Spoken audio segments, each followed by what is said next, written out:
Hello guys, welcome to my YouTube channel. Today we are going to work out Maths paper 1 that was written in June 2012. The paper was a bit tricky. I'm going to help you step by step to understand how to work out all the questions. Kindly support me by clicking subscribe if you have not done that. It helps you to be up to date on all the revision that I upload, and also I value your comments, your likes. It will give me strength to keep on assisting you on your revisions. The paper was faint. I couldn't find a better scanned copy, so this is what I'm going to do. I'm going to repeat writing the questions so that you can see them properly. On number 1A, we are supposed to find 3% of $70. So the first step is to convert 3% into a fraction. It is going to be 3 over 100. And then we say 3 over 100 times 70. This 0 cancel this 0. 7 times 3 is equals to 21. And we say 21 over 10. And then we say 10 into 21, it is 2.1.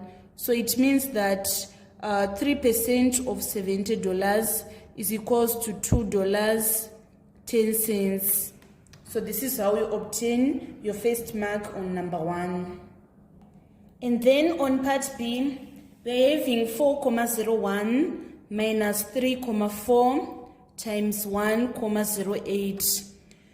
We are supposed to evaluate this question. So first we are going to apply the board mass. So it means that we are going to multiply first before we do the subtraction. So we need to multiply 3.4 times 1.08 first. I'm going to show the working properly since in paper 1 no calculators are required. So this is how we work it out. First we are going to place a 0 here, and then we say 3 times 8 we get 24, carry 2. 3 times 0, it is 0 plus 2, we get 2. And then 3 times 1 is 3. Here we say 8 times 4, we get 32. So it is 2, carry 3. And then we say 0 times 4, it is 0 plus this 3. And then 4 times 1 is 4. And then we are going to add 0 plus 2, we get 2. 4 plus 3, we get 7. 2 plus 4, we get 6.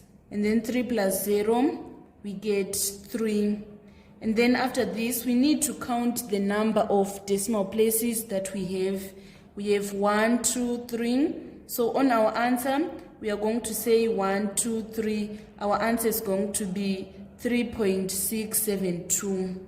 And then after that, we are going to say 4,01 minus 3,672. Here we need to place a 0. And then after that, we say 0 minus 2, it can't. So we are going to borrow a 10 here. And then this is going to be 8. And then we say 10 minus 2, we get 8. And then 1 minus 8, it can't. So we are going to add 10 so that it is going to be 11. And then here it is going to be 7. And then we say 11 minus 8, we get 3. And here 0 minus 7, it can't. We need to borrow a 10. And then this is going to be 4. 10 minus 7 is equals to 3. And then 4 minus 4 is equals to 0. It implies that our final answer is equals to 0.338. This is the complete solution for number 1. I have underlined all the answers. By showing all this working properly, you are going to obtain all your 3 marks on number 1. Let us move on to number 2. Number 2 was a question on inequality.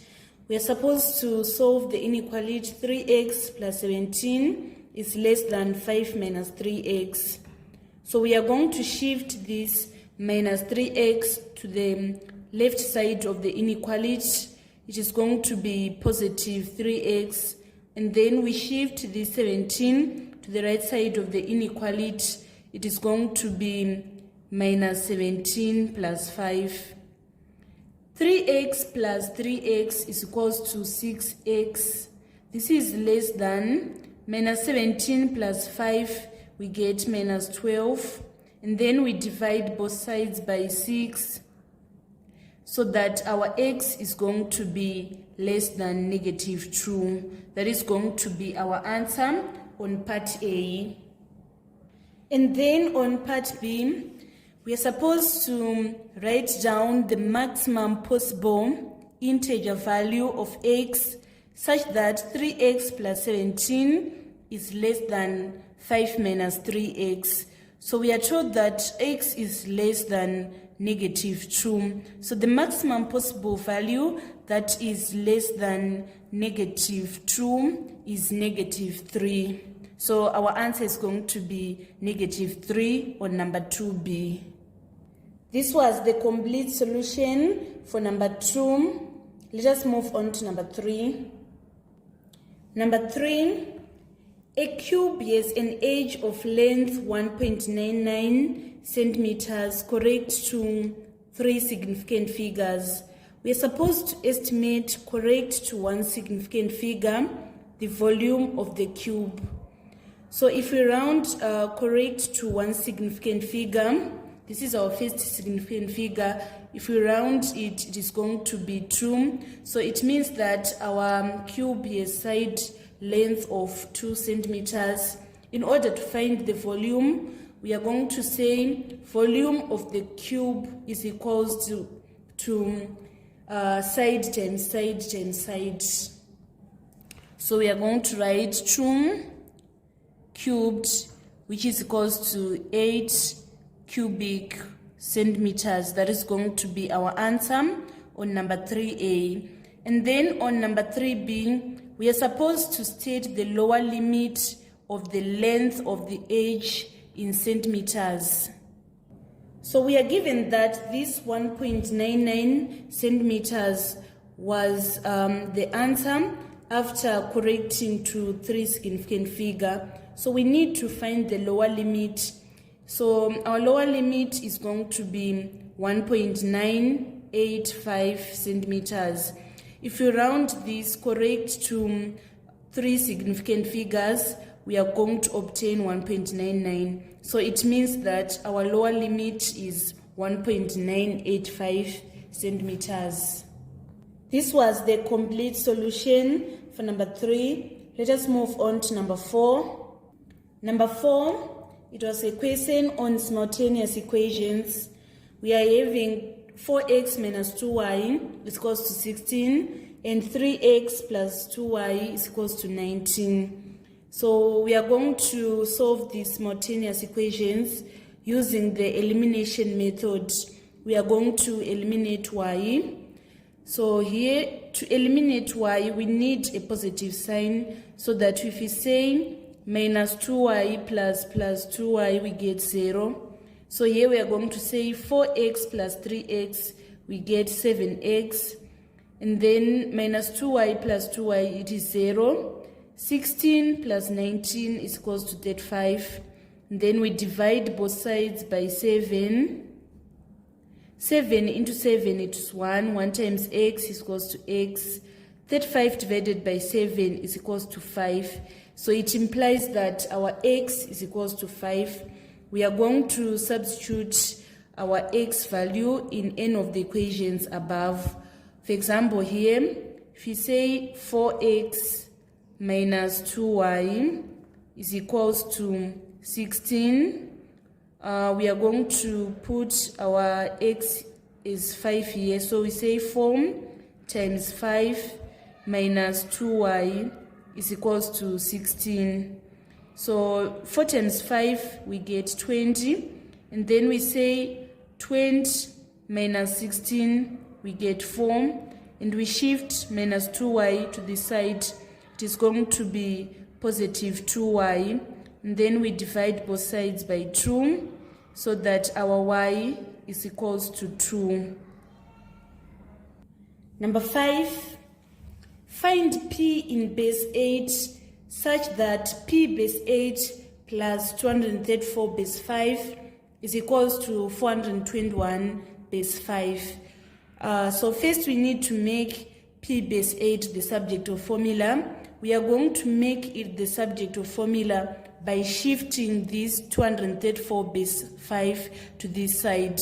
It is going to be negative. So we are going to have p base 8 is equals to 421 base 5 minus 234 base 5. So we need to solve this. If we say 1 minus 4 it can't, we need to borrow a base. So we are going to borrow a base and add it here so that we have 1 plus 5. After borrowing a base, we are going to remain with 1 here. And then 1 plus 5 is 6. 6 minus 4 is 2. 1 minus 3 it can't. We need to borrow a base. So we are going to borrow 5 and this is going to remain as 3. And then 1 plus 5 is 6. 6 minus 3 is 3. 3 minus 2 is 1. So we are having 132 base 5. We need to convert this 132 base 5 to a number in base 10. So we are going to expand in powers of 5.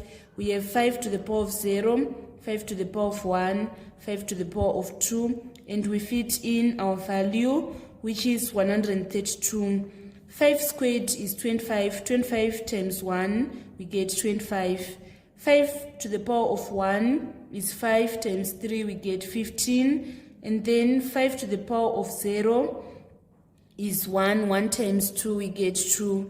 25 plus 15 is 40. And then 40 plus 2, we get 42 base 10. And then we need to convert this 42 base 10 to a number in base 8. So we are going to divide 42 by 8. We say 8 into 42, it is 5, remainder 2. And then 8 into 5, it is 0, remainder 5. So our final answer is going to be 52 base 8. So it means that the value of P is equals to 52. Number 6, A is the point 06 and B is the point 42. We are supposed to find vector AB in column form. So want to calculate vector AB. We are going to calculate it by saying B minus A. Vector B minus vector A. Our B is 4, 2. And then our A is 0, 6. So we say 4 minus 0, we get 4. 2 minus 6, we get minus 4. So it means that this is our AB in column form. Sorry, my video was played. Let me repeat again. AB is equals to B minus A. The vector B is 4, 2. And the vector A is 0, 6. So 4 minus 0 is 4. 2 minus 6 is minus 4. Our AB is going to be 4 minus 4. And then on part B, we are supposed to calculate the gradient of the line AB. So in order to calculate gradient, we are going to say increase in y over increase in x. Here we are having these two coordinates. So to find the gradient, we say change in y over change in x, right? So change in y is 6 minus 2. We're going to get 4. And then 0 minus 4, we are getting negative 4. And then 4 divided by negative 4, we get negative 1. So it means that the gradient of line AB is equals to negative 1. And then on part C, we are supposed to find the equation of the line AB. So we should understand that the equation of line is represented as y is equals to mx plus c, where m is the gradient and c is the y-intercept. So we are going to take any of the coordinates above to represent y and x. Let's say we take this 0 and 6. Our y is 6. We want to use this information to find c because the gradient is -1. So y is 6 and then the gradient is -1. The x value is 0 plus c. We need to make c the subject of formula. So we are going to say 6 is equals to c. And then after that, we are going to write our equation of line as y is equals to -x plus c. And our c is 6. So this is the equation of the line. This was the complete solution for number 6. Let us move on to number 7. Number 7a is reading, state the reason why the matrix 6 minus 2 minus 3 1 has no inverse. So first we need to calculate the determinant. So in order to calculate the determinant, we are going to say our determinant is equals to 6 times 1 minus 3 times -2. Here it is 6 times 1, we get 6, minus 3 times -2, we get +6. So 6 minus 6 is equals to 0. So since the determinant is equals to 0, our matrix is not going to have an inverse because the determinant is equals to 0. And then part B, find a 2 by 2 matrix M such that this minus this is equals to 3M. First, we are going to simplify this subtraction of the matrix. We say 2 minus 2, then we get 0.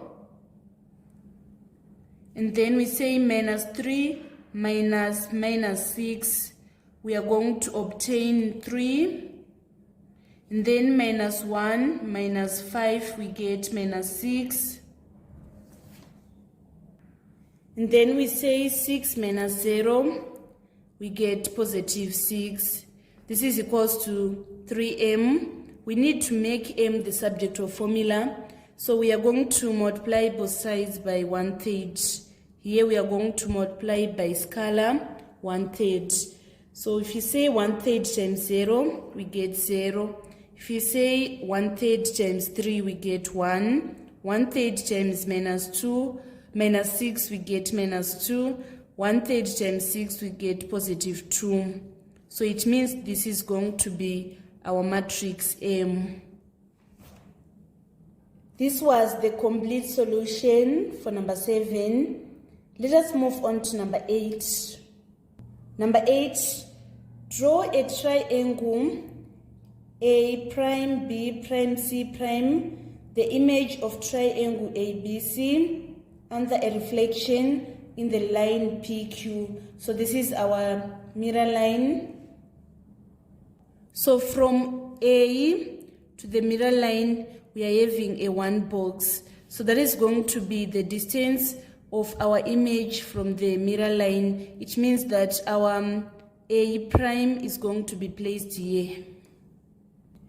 The distance of B from its position to the mirror line is 2 boxes. So it means that B prime needs to move also 2 steps from the mirror line to the other side. So it means that our B prime is going to be here. This point is for our B prime. And then the position of C from mirror line is 2 boxes. So it means our C prime also needs to move 2 boxes from this mirror line to this position. So it means that our C prime is going to be located here. So finally, we need to join the 3 points in order to come up with a triangle A prime, B prime, C prime. So here we are going to join these points,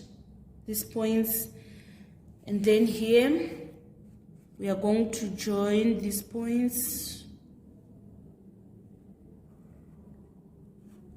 and then finally we are going to join A prime and C prime. So this is going to be our triangle A prime, B prime, C prime. By doing this, you obtain all your 3 marks on number 8. Number 9 was a question on statistics. We are given that a boy picked up some stones as he was playing. The table below shows the number of stones picked in their respective mass ranges. Use the table to find the number of stones which had a mass more than 4 grams. So we are going to say 5 plus 3 in order to obtain the number of stones which had a mass more than 4 grams is 8. And then on part B, we are supposed to find the model class interval. So the model class is the one with the highest frequency. The one with the highest frequency is 6. So we are going to take our model class interval as 2 is less than m, and m is less than or equal to 4. And then on part C, we are supposed to find an estimate of the mean mass of the stones. So we are going to calculate by saying 0 plus 2 divided by 2 times 2 plus, we go here, we say 2 plus 4 divided by 2 times 6 plus 4 plus 6 divided by 2 times 5 plus 6 plus 8 divided by 2 times 3 all over the total number of stones. Here we are having 2 plus 6, 8, 8 plus 5, we are obtaining 13, and then 13 plus 3 is 16. So 0 plus 2 divided by 2, it is equals to 1, and then 1 times 2, we get 2. 2 plus 4 is 8. 8 divided by 2 is equals to 4. Let me repeat again. 2 plus 4 is equals to 6. 6 divided by 2 is 3. 3 times 6 is 18. And then 4 plus 6 is equals to 10. 10 divided by 2 is equals to 5. 5 times 5 is equals to 25. 6 plus 8 is equals to 14. 14 divided by 2 is equals to 7. 7 times 3 is equals to 21. All over 16. And then we then say 2 plus 18, we get 20. 20 plus 25, we get 45. 45 plus 21, we get 66. Let us reduce this one. If you say 2 into 66, we get 33. And then 2 into 16, we get 8. Now we need to divide 8 into 33. If you say 8 into 33, we are going to get 4, comma, it is 4 remainder, 1. And then we say 4 into 10, we are going to get 1. So 8 into 10, it is 1, remainder 2. And then we say 8 into 20, we get 2, remainder 4. And then we say 8 into 40 is 5. So our answer is going to be 4.125. So this was the complete solution for number 9. Make sure on 9C you write the correct units we are going to write 4.125 grams. Let us move on to number 10. Number 10a, simplify the square root of 5p plus 2 squared. So we are going to write the square root in index form. It means that we are going to multiply by to the power of half. So this 2 is going to cancel this 2, so that our answer is going to be 5p plus 2. On number 10b, we are supposed to factorize 9x squared minus 12x plus 4. So first we need to multiply. So if we say 9x squared times 4, we are going to obtain 36x squared. And then we need to look for the two factors of 36x squared, which when we multiply we get 38x squared. And then if we add, we get minus 12x. These are minus 6x and minus 6x. We are going to rewrite minus 12x as minus 6x minus 6x. So that here we have 9x squared minus 6x. We factorize in group. So for the first group, the highest common factor is 3x. We factor it out. And then we say 9x squared divided by 3x, we get 3x. And then minus 6x divided by 3x, we get minus 2. And then for this group, the highest common factor is negative 2. We factor it out. And then we say minus 6x divided by minus 2, we get positive 3x. And then 4 divided by minus 2, we get minus 2. So that our final answer is going to be 3x minus 2, 3x minus 2. This was the complete solution for number 10. Let us move on to number 11. Number 11, in the diagram, AB is parallel to DE, DB is parallel to EF, ACF and DCB are straight lines. Given that DEF is equals to 140 degrees, we're supposed to calculate CDE. So DEF, this is our DEF. We're told that it is equals to 140 degrees. So in order to find CDE, which is this angle, first we need to extend this line. If we extend this line, we are going to calculate this angle. We say angles on a straight line sums to 180 degrees. So this is equals to 40 degrees. If you say 180 minus 140, we get 40 degrees. Since these are parallel lines, they are going to form the angles which are equal. This angle is also equal to this angle. So here we are having 40 degrees. This is our CDE. So our CDE is equals to 40 degrees. And then we need to calculate ABC, which is this angle. So these are parallel lines, AB and DE, they are parallel lines. They are going to form Z angles which are equal. Here we are having 40 degrees. It implies that this is also 40 degrees. This is due to the Z angles that are formed by parallel lines. So our ABC is also equal to 40 degrees. And then on part C, we want to calculate the size of DCF, which is going to make CDEF a cyclic quadrilateral. So when we are doing psychogeometry, that is where we talk about cyclic quadrilateral.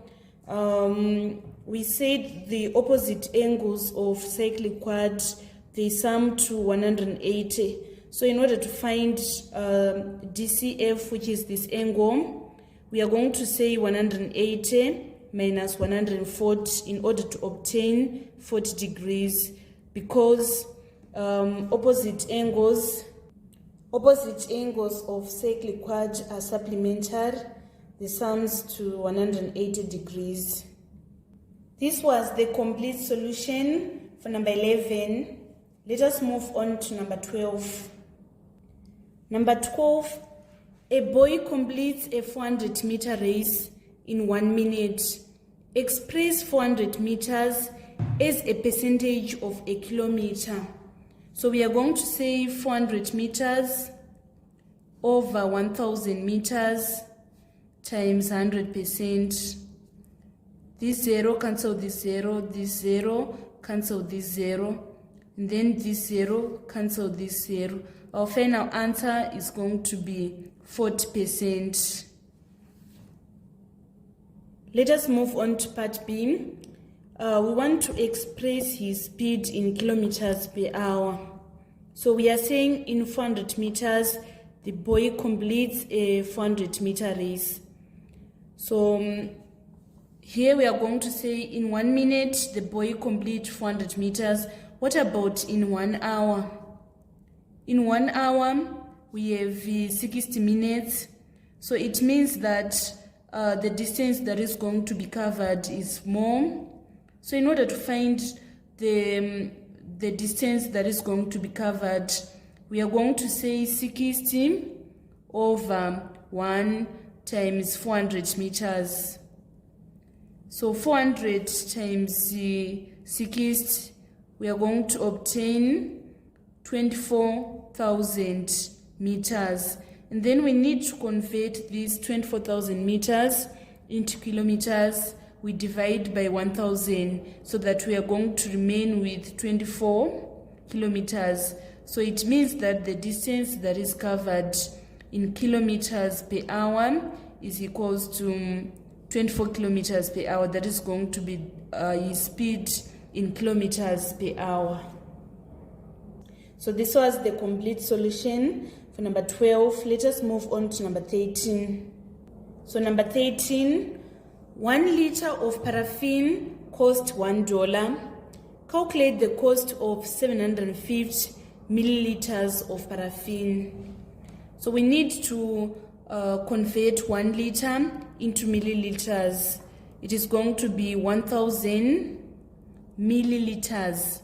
This is equals to $1. What about 750 milliliters? It is going to be less. So we are going to say 750 over 1,000 times $. So this 0 cancel this 0. 25 into 75 is 3. 25 into 100 is 4. And then 4 into 4, 1. 4 into 1, it is 0, comma. 4 into 10, we get 2. Remainder 2. And then 4 into 20 is 5. 0.25 times 3 is equals to 0.75.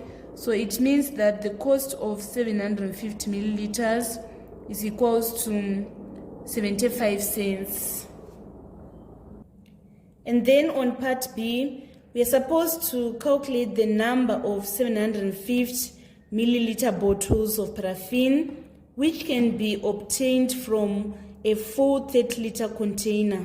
So we need to convert 30 liter into milliliters. It is going to be 30,000 milliliters, and then we divide by 750. This 0 cancel this 0, and then we say 25 into 75, it is 3. 25 into 30, it is 1, remainder 5. 25 into 50 is 2. 25 into 0 is 0. And then 3 into 3, 1. 3 into 12, 4. 3 into 0, 4. It's 0. So it means the number of 750 milliliters bottles that are needed to fill a 30-liter container is equals to 40. This was the complete solution for number 13. Let us move on to number 14. Number 14a, we are supposed to simplify the following, giving our answers in standard form. First, we need to find the square root of 6,250,000. So this is how we are going to calculate the square root. We are having 625 times 10,000. So we say the square root of 625 times the square root of 10,000. And then the square root of 625 is 25. And then the square root of 10,000 is 100. So 25 times 100 is equals to 2,500. We need to express this value in standard form. So we need to count the number of steps that we need to move our comma. We are going to move it 1, 2, 3. We move it 3 steps. So our answer is going to be 2.5 times 10 to the power of 3. And then on part B, we want to simplify 5 to the power of negative 2. So 5 to the power of negative 2 is the same as saying 1 over 5 squared. This is equals to 1 over 25. And then we need to express 1 over 25 as a decimal. We are going to say 25 into 1. Here we get 0. And then 25 into 10, we get 0 again. 25 into 100, we get 4. So this is 0.04 in decimal form. And then we need to write it in standard form. Here we are going to move 1 step to the significant figure. So let me do it. You are having 0.04. We need to count the number of steps that we need to move our comma to standard form figure. So standard form figure, the range is from 1 to 9. So here we are going to say 1 and then 2. So our answer is going to be 4 times 10 to the power of negative 2. Since we have moved to the right direction, if we have moved to the left direction, we are going to say 10 to the power of positive. But in this case, we moved to the right direction. So our answer is going to be 4 times 10 to the power of negative 2. This was the complete solution for number 14. Let us move on to number 15. Number 15 was a question on variation. It is given that y varies inversely as 2x plus 3 and that y is equals to 1 when x is equals to 1. We are supposed to express y in terms of x. So we are going to interpret this mathematically. We are saying y varies inversely, so it is going to be 1 over 2x plus 3.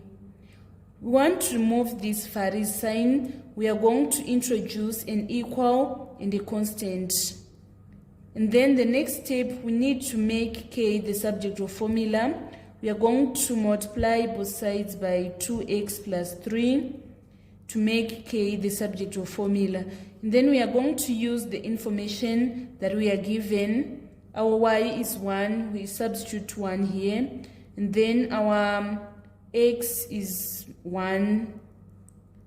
So our k, we are going to say 2 plus 3, we get 5. 5 times 1, we get 5. So our k is equals to 5. We want to express y in terms of x. So we say y is equals to, instead of writing k, we are going to write 5 over 2x plus 3. That is going to be our answer on number 15a. And then on number 15b, we want to find the value of x when y is equals to 5. So first we need to make x the subject of the formula. Here we say y times 2x plus 3 is equals to 5.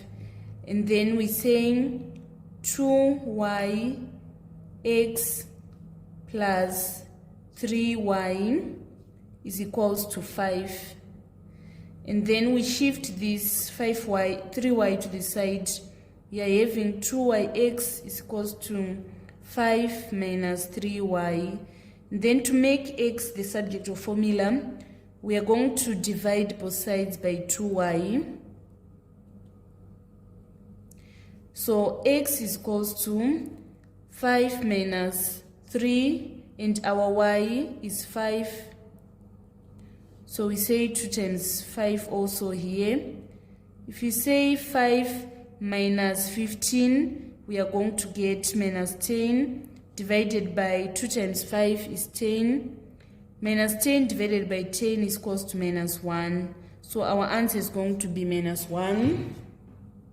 This was the complete solution for number 15.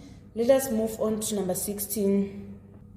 Number 16, given that P is equals to x minus q, bracket x plus q, we're supposed to express q in terms of x and p.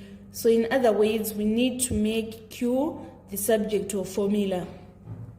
So first we need to expand x minus q, x plus q. If we expand it, we are going to obtain x squared minus q squared. So we write P is equals to x squared minus q squared. And then we are going to shift this minus q squared to the side, so that it is going to be positive q squared. And then we shift this p to the side, it is going to be minus p.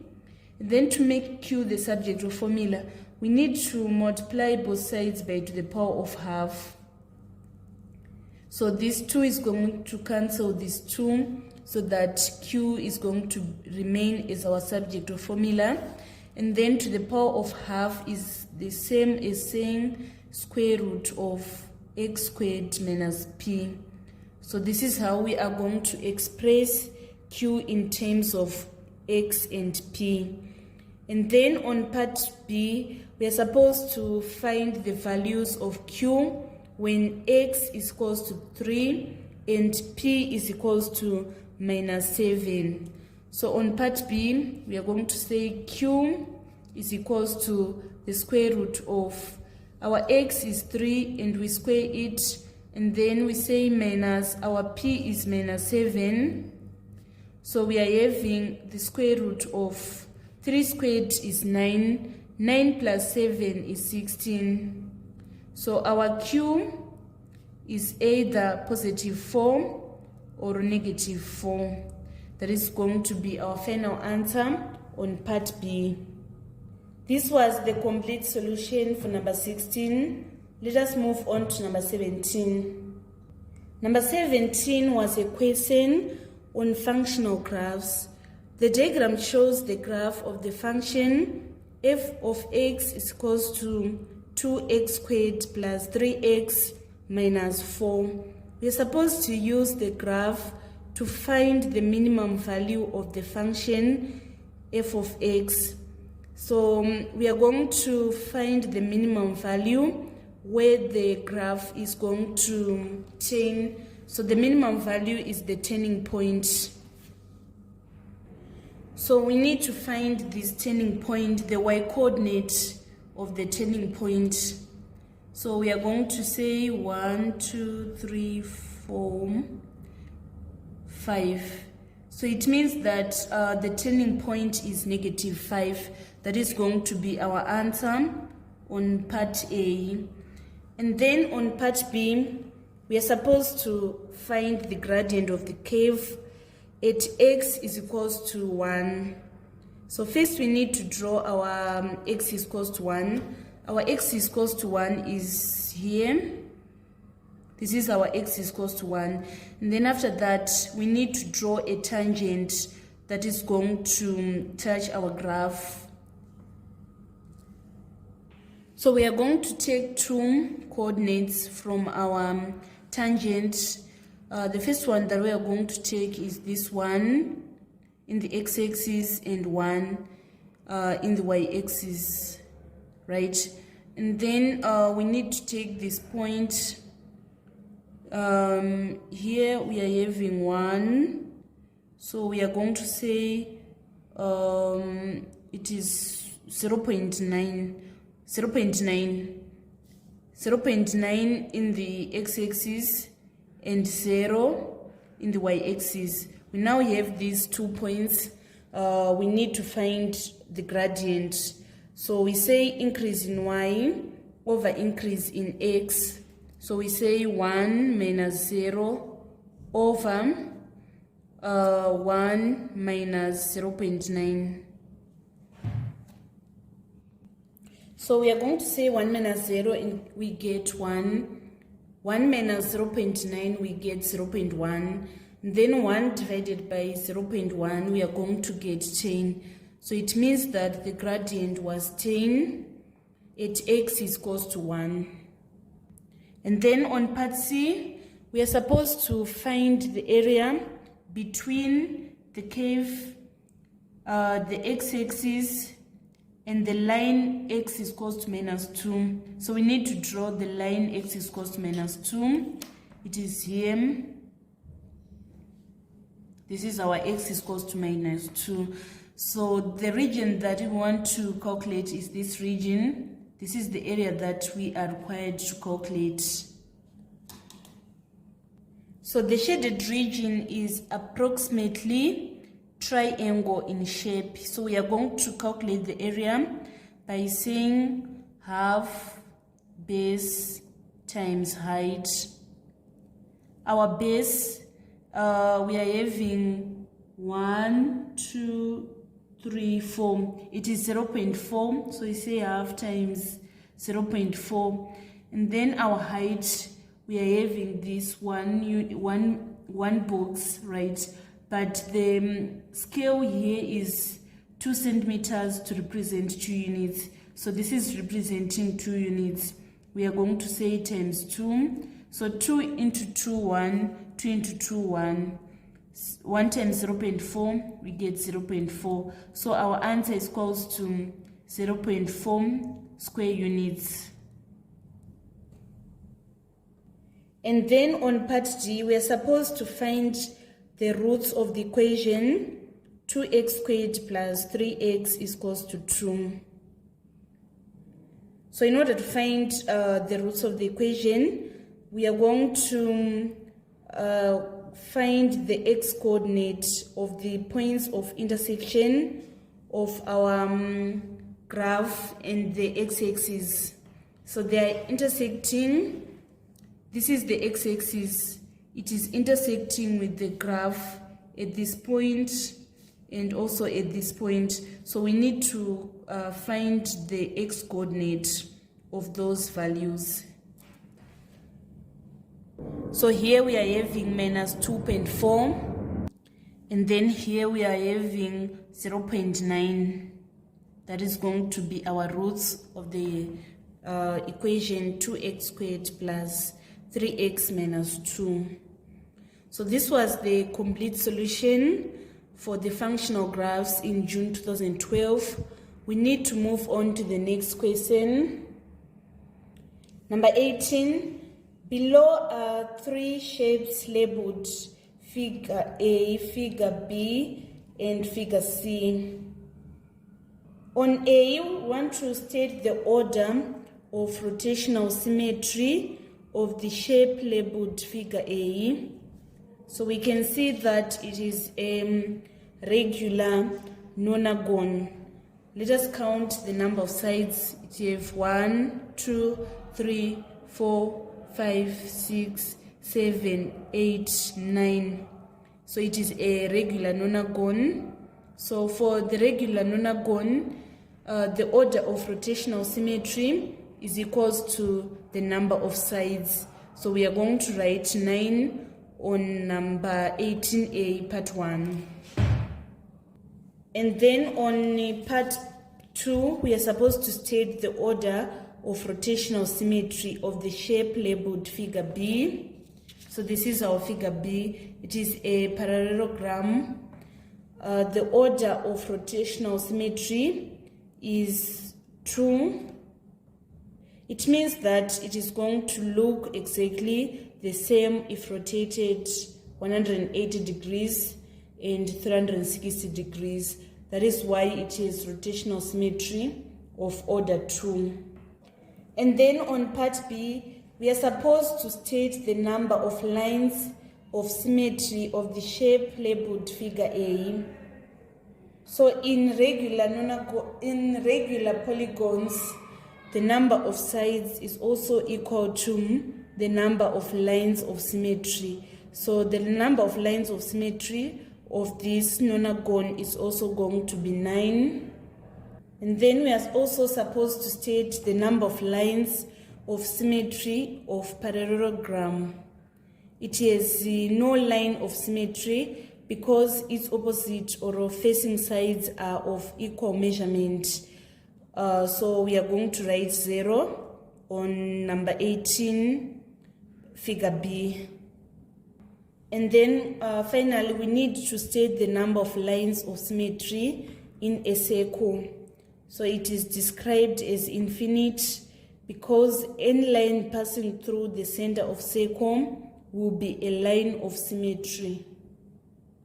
This was the complete solution for number 18. Let us move on to number 19. Number 19, use ruler and compasses only for all constructions. Show clearly all the construction lines and arcs. Construct on the diagram below the locus of a point which is equidistant from PQ and QR. So we need to construct an angle bisector of this PQR.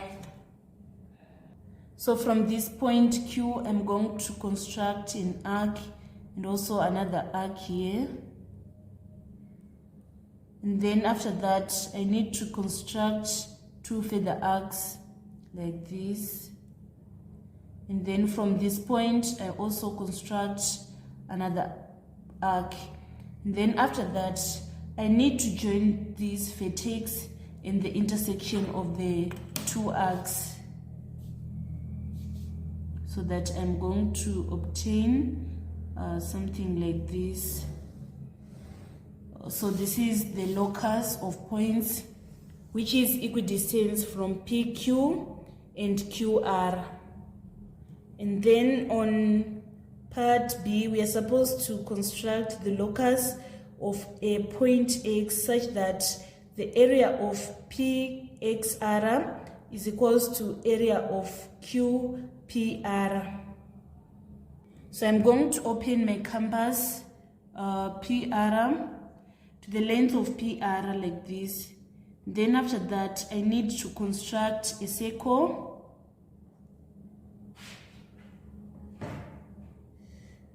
Like this. I come to the side.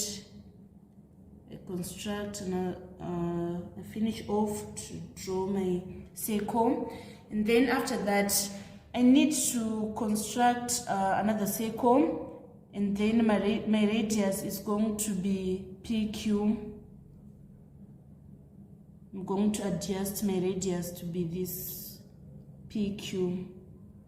Then after that, I need to construct a circle. So I'm going to construct my circle from point Q, like this. Don't worry about this other side. So there is this point where they are meeting, this circle and this circle. They are meeting here. That is going to be our point X. So we can join here from P to X. And then we can join R to X. So you guys, you can see that from this point to this point is also equal to from this point to X. And then from Q to X is also the equal point from Q to P. So this is how we are going to construct the locus of point X such that the area of triangle QXR is equals to area of triangle QPR. We can confirm together, guys. From this point to this point, we are having 6 centimeters. It is supposed to be the equal from Q to P. So here, you can see, guys, that it is also exactly 6 centimeters. So this is how we are going to construct the locus of a point X, such that the area of triangle QXR is equals to area of triangle QPR. Let us move on to number 20. Number 20, in the diagram, AB is equals to 6 centimeters, BC is equals to 4 centimeters, BE is equals to 3 centimeters, and BE is parallel to CD. We are supposed to find the length of CD. So first we need to write the triangles which are similar. So A, B, E is similar to A, C, D. It also implies that side AB is also similar to AC, and side BE is also similar to CD, and then AE is also similar to AD. So here we are given AB and AC. So we are going to say, in order to find AC, we need to say 6 times a certain scale factor in order to get AC, and our AC is going to be 6 plus 4, which is equals to 10. So we need to find the scale factor. So we divide both sides by 6. So it means that our scale factor is equals to 5 over 3. And then we need to calculate CD. We can see that BE is similar to CD. So in order to find CD, we are going to say BE, which is 3 times the scale factor, which is 5 over 3, is equals to CD. This 3 cancels this 3, so it means that our CD is equals to 5 centimeters. And then on part B, we're supposed to express each of the following ratios in the simplest form, BE is to CD. So BE is similar to CD. So we are going to say BE, our BE is 3, and then our CD is equals to 5. So this is going to be our ratio BE is to CD. It is going to be 3 is to 5. And then on B part 2, we are supposed to express the ratios in their simplest form of area of triangle ABE and as to area of quadrilateral BCDE. So I think there was an error here. It was supposed to be the ratio of ABE as to ratio of triangle ACD. So I think there was an error because we don't have enough information to calculate area of triangle ABE. We are not given the angles for us to say half AB sin theta, and also when we are calculating area we say half base times height. So let's say we take this as our base. Our height needs to be a perpendicular height, so we can't calculate it here. And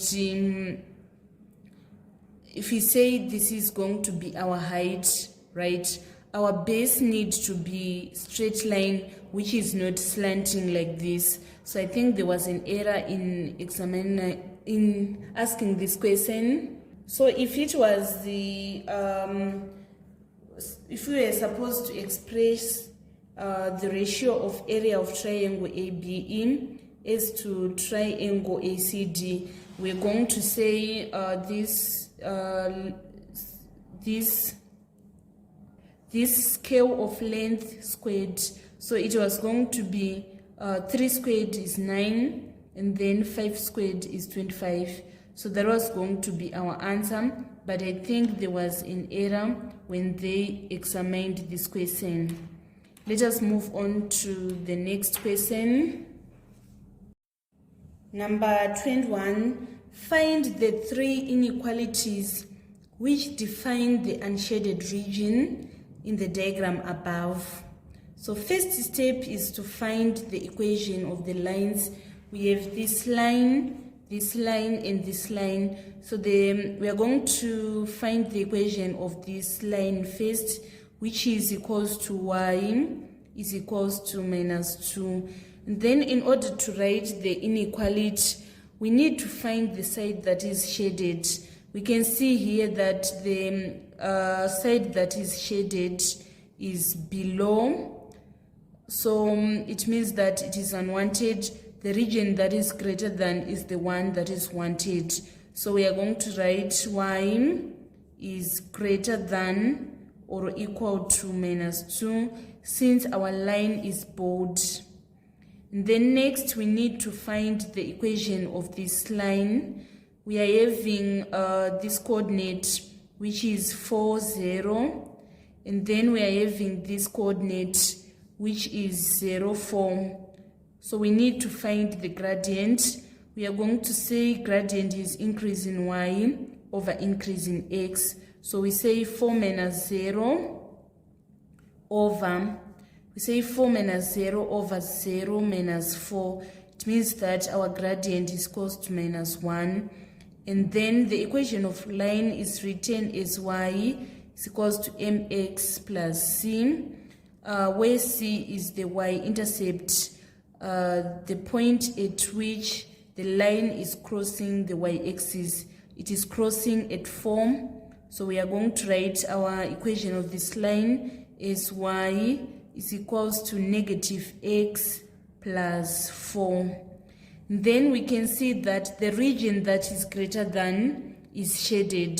It means that the region that is wanted is less than. So we are going to write y is less than or equal to minus x plus 4. And then next we need to find the equation of this line. We are having 0, 4. And also we are having minus 2, 0.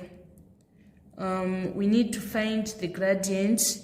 We say change in y, 4 minus 0, minus 0, minus minus 2. So 4 minus 0 is 4. 0 minus minus 2, we get positive 2.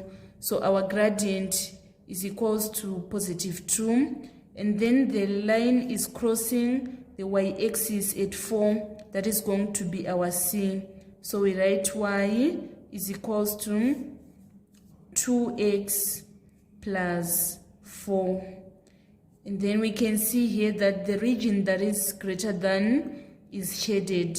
It means that we want the region that is less than. So we are going to write y is strictly less than 2x plus 4, since the line is broken. That was all about number 21. Let us move on to number 22. Number 22a, evaluate log base 10 of 1 minus log base 10 of 0,0001. So the first step is to combine our log into 1. If we are subtracting, we divide. So we say log base 10, and then we say 1 divided by 0,0001. Then if we are dividing the decimals, our denominator needs to be positive. So for it to be positive, we are going to multiply by 10,000, both the numerator and the denominator. So it is going to be 1 times 10,000 over 1. So in order to, we are going to let our answer be x. So we say 10 to the power of x is equals to this 10,000. So 10 to the power of x is equals to 10,000 is 10 to the power of 4. So in order to, since our bases are now the same, to get x we need to equate the powers. So our x is going to be 4. So it means on number 22a part 1 our answer is 4. And then on part 2 we are having log base 2 of square root of 2. So we need to write the square root in index form. It is going to be log 2 to the power of half. And then after that we need to apply the power rule of logarithm. We are going to multiply this log by its power. So it is going to be half log 2 of 2. We can simplify this log 2 of 2. If we raise 2 to the power of 1, we are going to get 2. So we say half times 1 is equals to half. So our answer is half on a part 2. And then on number 9, we are supposed to express 9 squared times 9 to the power of 3 as a power of 3. So first we need to apply the product rule of indices. So our base is 9. We are going to add the powers for us to get 5. So this is equals to 3 to the power of x. And then we need to write 9 in terms of 3. It is going to be 3 squared to the power of 5 is equals to 3 to the power of x. And then we need to apply the bracket law of indices. We are going to multiply the powers so that we have 3 to the power of 10 is equals to 3 to the power of x. Now that our bases are the same, we are going to equate the powers. We say x is equals to 10. So our answer is 10. This was the complete solution for number 22. Let us move on to number 23. Number 23, a rectangle measures 5x minus 2 centimeters by x plus 1 centimeters. We are supposed to write an expression for the area of rectangle in terms of x. So the area is length times width. So we are going to say 5x minus 2 times x plus 1. Then on part B, given that the area of the rectangle is 12 square centimeters, form an equation and show that it reduces to 5x squared plus 3x minus 14 is equals to 0. So we are having 5x minus 2 times x plus 1 is equals to 12. We need to expand here. So we say 5x times x plus 1 minus 2 times x plus 1 is equals to 12. 5x times x is 5x squared, and then 5x times 1 is 5x, minus 2 times x is minus 2x, minus 2 times 1 is minus 2. This is equals to 12. And then we say 5x squared plus 5x minus 2x, we get plus 3x. And then we shift this 12 to the side, it is going to be negative 12. So minus 2 minus 12, we get minus 14. This is equals to 0. So by doing this, we have managed to show that the area of triangle reduces to 5x squared plus 3x minus 14 is equals to 0. And then on part C, we are supposed to solve the equation 5x squared plus 3x minus 14 is equals to 0. So 5x squared plus 3x minus 14 is equals to 0. The first step is to multiply 5 and negative 14. We are going to get negative 70x squared. We need to look for the two factors of minus 70, which when we add we get 3x. These are 10x and minus 7x. So we are going to rewrite 3x as 10x minus 7x, so that we have 5x squared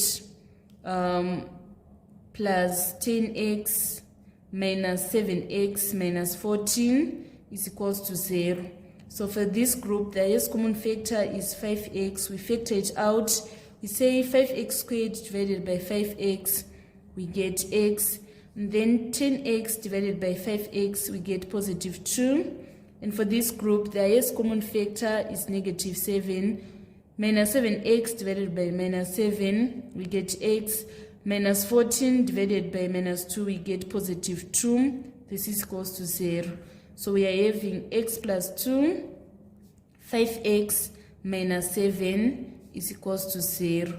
Then we say either x plus 2 is equals to 0. It implies that x is equals to negative 2, or 5x minus 7 is equals to 0. 5x is equals to positive 7. We divide all the sides by 5. So our x is either minus 2 or 7 over 5. So 7 over 5 is also 1.4. So we can write 7 over 5 centimeters or 1.4 centimeters. And then on D, we want to find the length of the rectangle. So we are having 5x minus 2 and x plus 1. So we can try both to see which one is the length and which one is the width. So we say 5x minus 2, right? And we substitute 7 over 5. So it is 7 over 5 times 5 minus 2. So 5 into 5, 1. 5 into 5, 1. 7 minus 2 is equals to 5. So here we are getting 5 centimeters. And then we need to try x plus 1. It is 7 over 5 plus 1. We are going to get 2.4 centimeters. So this implies that this is the length and this is the width. We are not going to use the negative because our length can't be negative. So our answer is going to be 5 centimeters. That was all about number 23. Let us move on to number 24. Number 24, a box contains 12 tennis balls which are identical except for color. 3 of the tennis balls are yellow, 4 are green, and 5 are white. On number 24A, we are supposed to find the probability that a ball picked at random from the box is white. So the probability is expected over the total. Expected is 5 and the total is 12. So it means that our answer is going to be 5 over 12. And then the probability of picking black is 0 because in the box we don't have any tennis ball that is black in color. So we are going to write our probability as 0. And then on part B, 2 balls are picked at random from the box. Find the probability that they are of the same color, and then on part 2 they are of different colors. So we need to draw a probability tree diagram.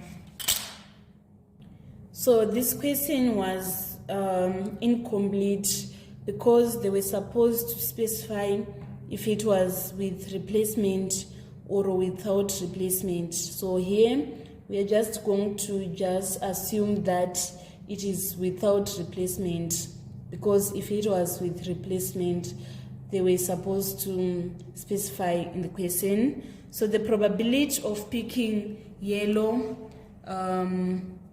it is 3 out of 12. And then the probability of picking green is 4 out of 12. And then the probability of picking white is 5 out of 12. you should make sure that the probability sums to 1 at end of the branches. So let's say the ball at the first time that is picked is yellow.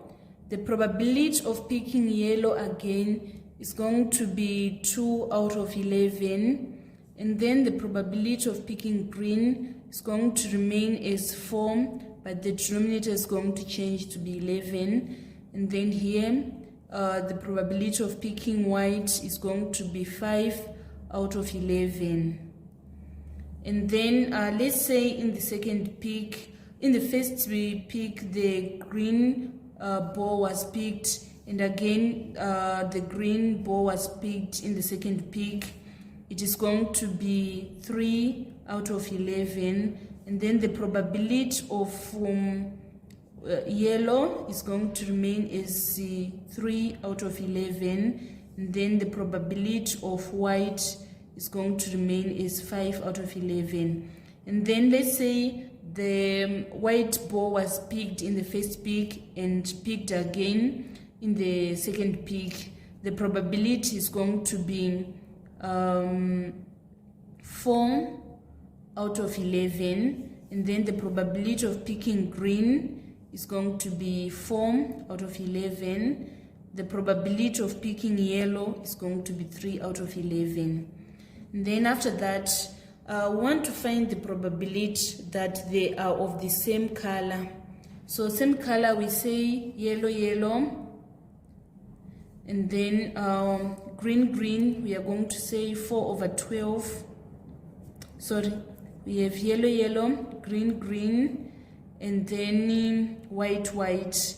Yellow, yellow is 3 over 12 times 2 over 11, and then green, green is 4 over 12 times 3 over 11, and then white, white, it is 5 over 12 times 4 over 11. So we are saying the probability of that they are of same color is either they are yellow, yellow, or they are green, green, or they are both white. So when we are given the probability of or, we sum up our probabilities. So if we sum this, we are going to obtain 19 over 66. That is the probability that they are of the same color. And then the probability that they are of different colors, we are going to say 1 minus the probability that they are of the same color, which is equals to 1 minus 19 over 66, and we are going to obtain 47 over 66. This was the complete solution for number 24. Let us move on to number 25. Number 25 was the final question of June 2012. It was a question on kinematics. We are supposed to calculate the acceleration of the object during the first 2 seconds. So the formula of acceleration is final velocity minus initial velocity over time taken. So our final velocity is 20, our initial velocity is 0, and the time taken is 2. So we are going to say 20 minus 0 divided by 2 in order to get to 10 meters per second squared.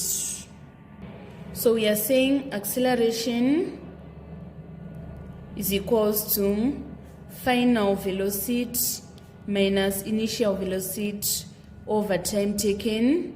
The final velocity is 20, and the initial velocity is 0, and then the time taken is 2. So our answer is going to be 10 meters per second squared. Let us move on to part B. We want to calculate the distance that was covered by the object during the 10 seconds. So you should always know that in velocity time graph, the distance covered is equals to area under the graph.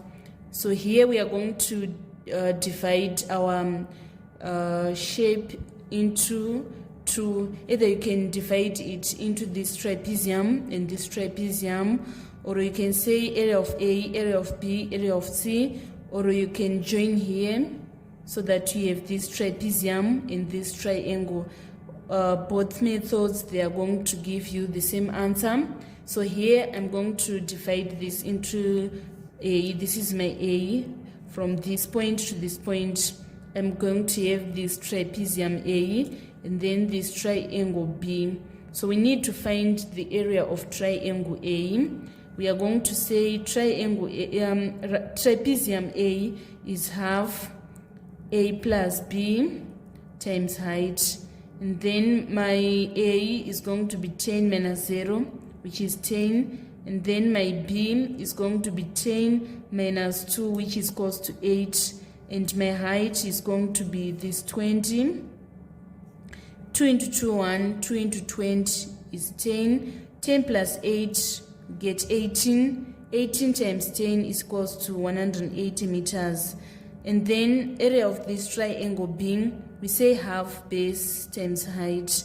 So from this point to this point, we say 10 minus 6 to get 4. And then from this point to this point, it is 40 minus 20 to get 20. 2 into 2, 1. 2 into 20, 10. 10 times 4, we get 40. So in order to find the total distance that was traveled, we are going to say 180 plus 40 in order to obtain 220 meters. Let us move on to part C.